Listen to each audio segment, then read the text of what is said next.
2015 का ये भी बड़ा अच्छा सवाल है। When we measure the nuclear masses and compare them with the masses of the constituent assets of nucleus in free state, the mass of the nucleus is always less than the mass of constituent nucleus. This is called mass defect की definition है।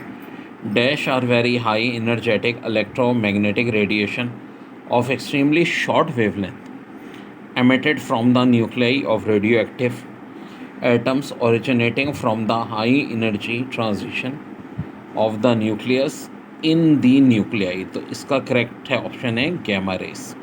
ये सारी definition हैं बच्चों, ठीक है। फिर kelvin is the unit of thermodynamics temperature which is dash of the thermodynamic temperature. तो करेक्ट आंसर है 273.16 of the triple point of water. अब ये बड़ा धांसू न्यूमेरिकल है। 10 न्यूटन है और 20 न्यूटन है फोर्स, ठीक है। एंगल 30 और 60 डिग्री बना रही है, तो आपसे रिजल्टेंट फोर्स पूछ रहे हैं। वेल देखो यार, फार्मूला इसका होता है F1 square plus F2 square plus 2F1 F2 cos theta. F1 F2 की जगह हम 10 का स्क्वायर और 20 का स्क्वायर पुट करेंगे, 2 × 10 × 20, और 30 और 60 का डिफरेंस यानी cos 30, ठीक है।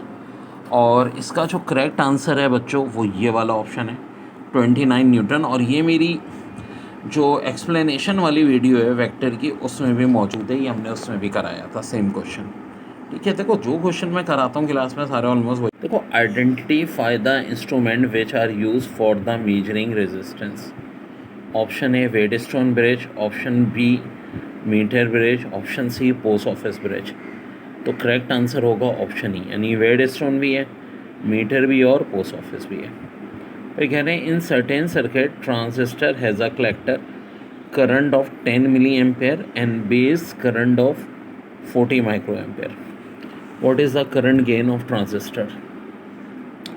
ये बात ये करंट गेन अल्फ़ा का फार्मूला ये होता है कि कलेक्टर के करंट को हम डिवाइड करते हैं बेस के करंट से।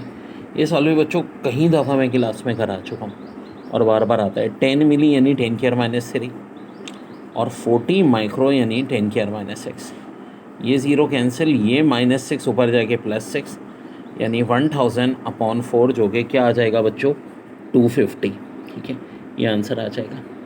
ए particle of mass 5 milligram move with speed of 8 metre per second, calculate the de Broglie wavelength. अब बात हो रही है डी ब्रोकले वेवलेंथ की। बच्चों बहुत सारे इसमें मेरे मैजिकल फार्मूले भी होते हैं, कुछ ओरिजिनल फार्मूले भी होते हैं। यहाँ ओरिजिनल फार्मूले लग जाएगा HMV। H of course 6.63 × 10⁻34 joule second.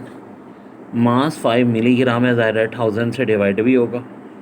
Speed 8 है, 5 8 होता है 40, ठीक है बच्चों। और 1 0 तो ये चला जाएगा, 2 बाकी ऊपर हो जाएंगे, और 4 को जब डिवाइड कर लेंगे तो ये आ जाएगा 1.66। अब इसमें जो बाकी कन्वर्जन है ना, उनकी टेंशन आप इसलिए नहीं लो कि सिर्फ एक ही ऑप्शन है जिसमें क्या मौजूद है 1.66, ठीक है। तो आपने डायरेक्ट इसको टिक कर देना है 1.66 को। सीधी सादी बात है, 8 5 40 यानी 4, 6 को डिवाइड करो तो आंसर ही आता है। फिर एक्सरे आर ऑल्सो नोन है Roentgen race. Wilhelm Roentgen physics का सबसे पहला नोबेल प्राइज़ भी इसी को मिला था बच्चों, विल्हेम रोंटगन।